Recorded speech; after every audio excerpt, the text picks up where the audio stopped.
Right. And I noticed that there were things like problems that if people got together for like 20, 30 minutes and talked about it, they can get to the solution.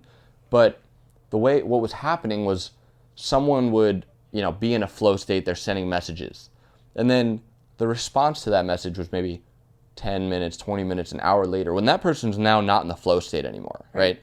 And then that other person is now communicating information to someone else, and it's a game of telephone. Yep.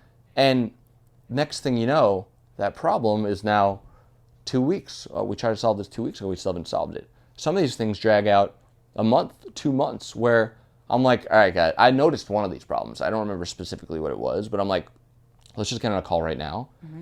You're on. Let's talk about it. Okay, that's a problem. Let's solve that. Let's solve that. And we solved something that was taking 2 weeks of communication in like 15 minutes. Mm-hmm. And as the company grows, there's more and more problems to solve. Yep. And that's that being out of the flow state, the lag in communication time, and the game of telephone oftentimes makes very simple, maybe not simple problems, but problems that can be solved quickly drag out. And once you start to add up those problems, the amount of inefficiencies becomes unbelievably large. Yeah, no, I obviously every company sees those kind of inner workings happening on communications, and we try to nip it as soon as we can.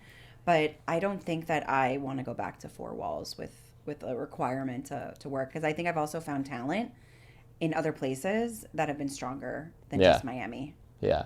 I mean, there's definitely a lot of companies that are successful and remote, like we are.